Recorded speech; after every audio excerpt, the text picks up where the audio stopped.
Você já parou para pensar em como aprendeu a falar? Eu digo, em como desenvolveu seu vocabulário, como sabe quais palavras são as mais apropriadas em cada situação, dependendo do que você quer dizer. Ou como aprendeu a descrever o que sente.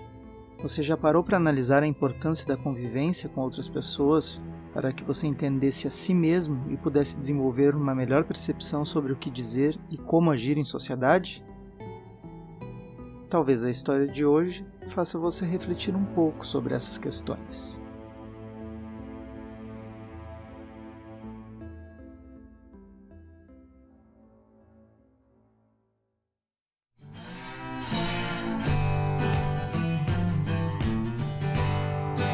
Olá! Bem-vindo ao Funil de Histórias, o lugar onde você conhecerá incríveis histórias verdadeiras. Ou quase isso.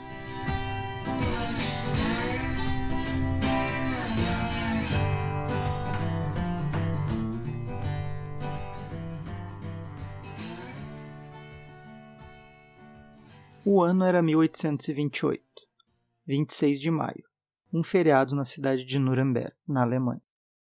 O sapateiro Georg Weissmann avista da janela de sua casa um jovem, com aparência entre 16 e 17 anos, caminhando de um jeito estranho em direção à praça da cidade. O jovem parece desnorteado, não sabe para onde vai e fica parado na praça, com um olhar perdido. O sapateiro então decide ir em direção ao garoto e perguntar o que ele procura. O jovem fala algumas poucas palavras sem sentido, em um dialeto diferente do comum em Nuremberg. Usava estranhas roupas de camponês um pouco menores que sua complexão física exigia, pois apesar de garoto, era um jovem robusto.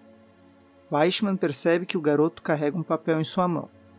É uma carta endereçada ao capitão do 4º Esquadrão do regimento de Schmollische, que ficava na cidade.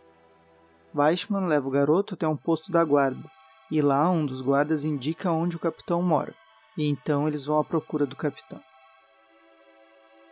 Chegando na casa do capitão, o garoto entrega a carta e é revistado. Encontram com ele, além da carta, um livro de orações, um rosário, uma chave e um papel dobrado com ouro em pó. Ao ser perguntado quem era, ele responde: "Eu também quero me tornar um cavaleiro, como meu pai foi." Uma frase que será repetida inúmeras vezes em diferentes contextos, como veremos. O capitão, então, lê a carta, que começava assim. Abre aspas. Da fronteira bávara, lugar sem nome, 1828. Honrado senhor. Estou enviando ao senhor um garoto que deseja verdadeiramente servir ao seu rei.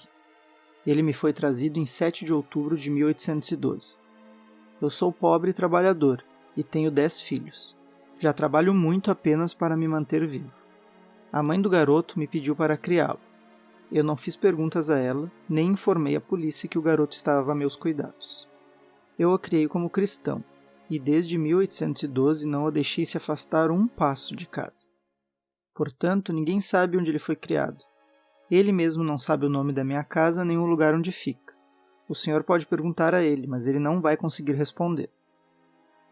Eu lhe ensinei a ler e a escrever, e ele sabe escrever tão bem quanto eu. Se o senhor perguntar a ele o que ele quer ser, ele vai dizer que quer ser um cavaleiro, como seu pai. Se os pais dele estivessem vivos, não estão, ele seria um professor. Mostre a ele qualquer coisa e ele conseguirá fazer. Eu só o levei até Newmarket. A partir daí ele seguiu sozinho. Honrado senhor, o senhor pode perguntar a ele onde vivo, mas ele não sabe. Eu o tirei da casa no meio da noite. Ele não sabe o caminho de volta. Sinceramente, seu, eu não vou informar meu nome, pois posso ser punido. E ele não tem nem um Kreutzer no bolso. Um parênteses aqui. Kreutzer, ou Kreuzer, era uma moeda do Império Austro-Húngaro, cunhada na região do Tirol, utilizada na época. Continuando, então. Ele não tem nenhum Kreutzer no bolso, como eu também não tenho. Assim, se o senhor não quiser ficar com ele, mande-o embora ou o enforque na chaminé. Fecha aspas. Logo abaixo, após o fim da carta, havia uma curta anotação, com a mesma letra e mesma tinta, onde dizia, abre aspas, o garoto é batizado. Ele se chama Caspar. O senhor deve lhe dar um sobrenome. Peço ao senhor que o crie. Seu pai era um membro da cavalaria. Quando completar 17 anos, mande-o para o regimento Schmollische, em Nuremberg, que era onde o pai dele costumava estar. Implora ao Senhor que o crie até ele completar 17 anos. Ele nasceu em 23 de abril de 1812. Eu sou uma pobre moça, não posso ficar com o garoto. O pai dele está morto. Fecha aspas.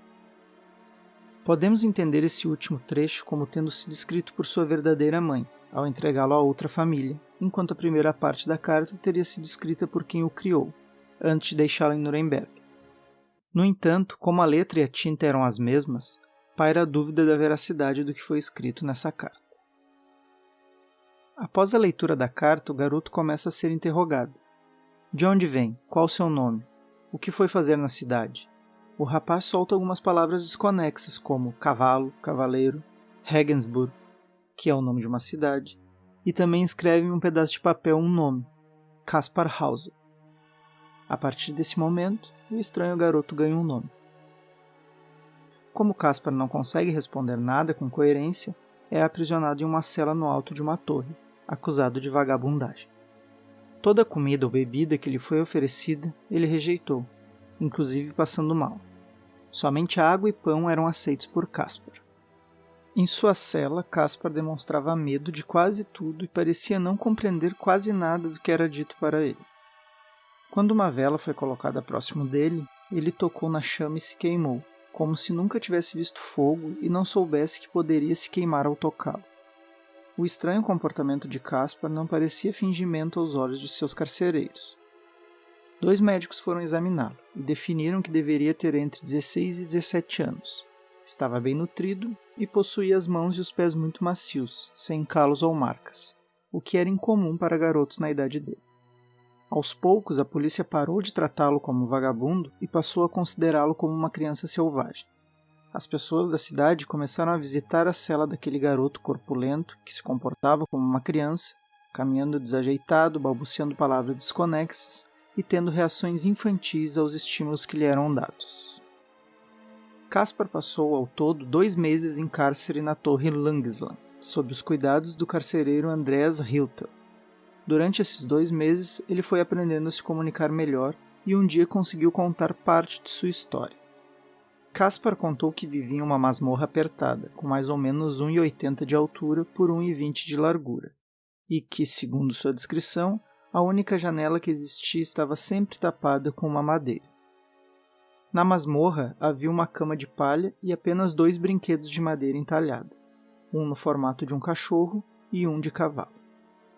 Ele conta que passou praticamente a vida toda sentado dentro dessa masmorra, pois não conseguia levantar e nem deitar direito em sua cama de palha, e não ouvia nenhum som além daqueles que ele mesmo produzia no interior de sua prisão.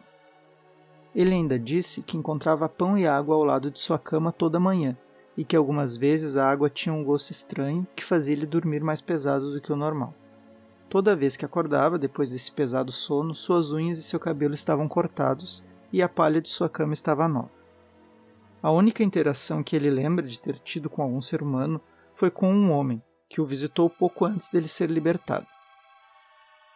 A figura misteriosa fazia questão de esconder muito bem seu rosto e teria sido quem ensinou Kaspar a escrever o próprio nome. Mais tarde, ele foi ensinado a repetir algumas palavras e frases, como a que repetia muitas vezes. Abre aspas. Eu também quero me tornar um cavaleiro como meu pai foi. Fecha aspas. Logo que chegou a Nuremberg, Kaspar sempre repetia essa frase quando queria dizer algo, pois não havia aprendido a se expressar, nem por palavras e nem por gestos. Ele mesmo explicou isso quando conseguiu escrever sua autobiografia, como veremos mais adiante. O relato de Kaspar comoveu toda a cidade, e o prefeito de Nuremberg, que se chamava Binder, distribuiu uma convocação para que qualquer cidadão de bom coração, que soubesse algo a respeito daquele crime horrível, viesse a denunciar os criminosos que mantiveram uma criança em tais condições desumanas, em especial quem soubesse algo a respeito do desaparecimento de uma criança de 2 a 4 anos, 12 anos atrás. No entanto, apesar de toda a divulgação do caso, nenhuma pista sobre o passado de Kaspar, seus pais, seus algozes ou de onde ele vinha foi descoberta. Após seu período na cela, no alto da torre, e toda a comoção com sua história, um professor chamado Friedrich Dahmer se voluntariou para cuidar de Kaspar. Aos cuidados do professor Dahmer foi ensinado sobre diferentes matérias, e tornou-se objeto de estudo do intelectual por algum tempo. Durante esse tempo, o professor passou a realizar experimentos com o jovem Caspar, como administrar homeopatias para ver o que isso causava no rapaz. E também relatou comportamentos estranhos de Caspar, que chamaram muita atenção, como poderes magnéticos, por exemplo. Dahmer dizia que objetos metálicos eram atraídos por Caspar, como agulhas, chaves, tesouras e etc. Assim, o professor tentava comprovar suas excêntricas teorias, como a do magnetismo telúrico. Dahmer era conhecido em Nuremberg como um charlatão, que misturava teorias pseudocientíficas com espiritismo e homeopatia, tentando sempre provar teorias absurdas que surgiam em sua cabeça. E acabou usando Caspar para isso. Como era alguém sem credibilidade, o povo de Nuremberg não se preocupou em confirmar o que ele dizia a respeito de Caspar, pois obviamente era mais alguma maluquice vinda de sua cabeça. Apesar disso, Dahmer era uma pessoa boa e cuidava bem de Caspar. Para ele, o jovem era a prova viva da inexistência do pecado original, pois era uma pessoa pura que não havia sido corrompida pela sociedade.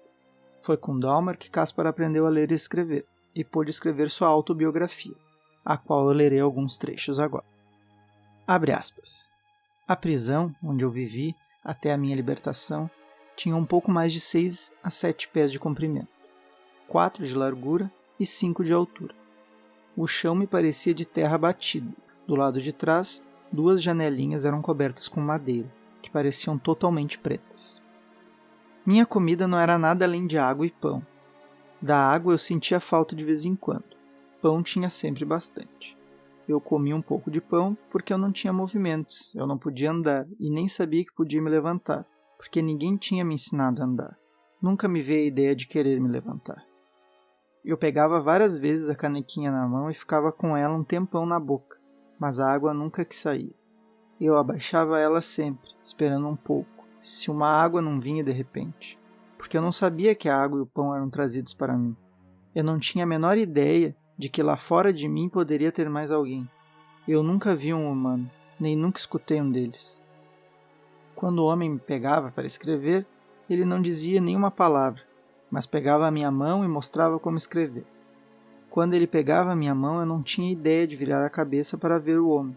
Isso porque eu não sabia que existia uma figura assim como sou uma. O homem veio pela segunda vez. Carrega um pequeno livro. Coloca ele aberto na minha frente, em cima da cadeira. Pegou minha mão e começou a falar. Ele apontou para os cavalos e disse suavemente, cavalo, várias vezes. Até que eu entendesse aquilo. Eu escutava muitas vezes. Eu escutava sempre a mesma coisa. Aí me veio a ideia que eu deveria fazer também daquele jeito. Eu disse também as mesmas palavras. Fecha aspas. Após um ano na casa de Dahmer, o professor começou a relatar e lamentar a mudança no comportamento de Caspar. Ele dizia que o jovem havia se corrompido e estava dado a falsidades e dissimulação. No dia 17 de outubro de 1829, Caspar é encontrado desmaiado no porão da casa de Dahmer, com uma ferida em sua cabeça.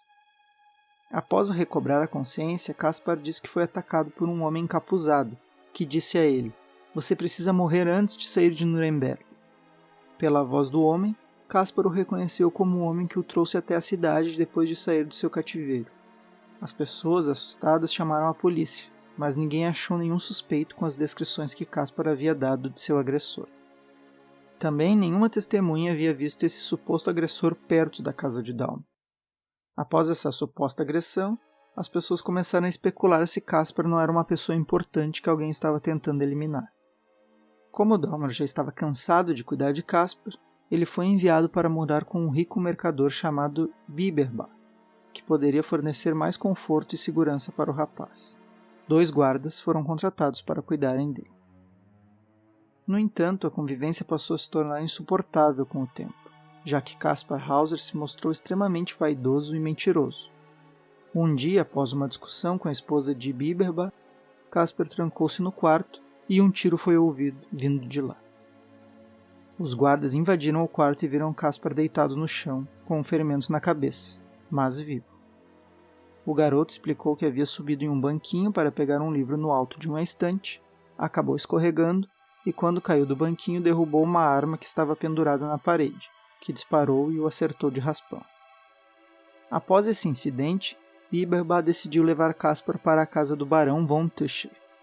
Lá, Caspar pareceu ficar mais calmo e voltou a se dedicar aos estudos. Entretanto, um nobre britânico que estava em Nuremberg em 1829 se interessou por cuidar de Caspar após ter conhecimento de sua história. Seu nome era Lord Stanhope, mas Stanhope não conseguiu aproximar-se de Caspar nessa época, somente 2 anos depois, quando Caspar estava vivendo com o barão von Tuchel. Caspar passou a viver com o Lord Stanhope, que ficou convencido de que o rapaz pertencia a alguma família nobre e faria de tudo para devolvê-lo ao seu lugar. Após perceber que Caspar entendia algumas palavras em húngaro, decidiu o levar para a Hungria para esclarecer de uma vez por todas a origem do misterioso rapaz. No entanto, Caspar não reconheceu nada na Hungria e nenhum progresso foi feito a esse respeito. Após esse episódio, Lord Stanhope decidiu voltar à Inglaterra e não levou Caspar com ele. O rapaz acabou indo morar na casa de outro professor, chamado Johann Meyer, na cidade de Ansbach. Johann Meyer era um professor bem diferente de Dalmer. Meyer era disciplinador e impaciente, tratando Caspar com muita rispidez e uma rígida disciplina religiosa. Obviamente que Caspar passou a aprender menos com Meyer e passou a mentir mais para livrar-se da tirania de seu tutor. Em 1832, o juiz Feuerbach providenciou que Caspar fosse trabalhar em seu tribunal como aprendiz de escrevente, para que Caspar pudesse em algum momento tornar-se independente. Feuerbach também acreditava que Caspar era algum nobre que fora raptado quando bebê, e por isso todo o trabalho em mantê-lo afastado da sociedade. Mais precisamente, Feuerbach acreditava que Caspar era o príncipe herdeiro de Baden, e estava disposto a tentar desvendar esse mistério. Falando em mistério, o ano de 1833 seria marcante na vida de Caspar, não apenas por ter perdido seu amigo Feuerbach, mas por um mistério que irá marcar sua história até os dias de hoje.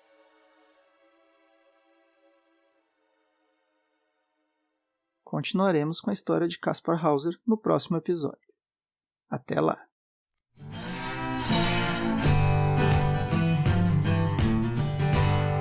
Se você gostou dessa história, divulgue Funil de Histórias, curta, compartilhe em suas redes sociais, se inscreva no canal e deixe suas sugestões para um próximo programa.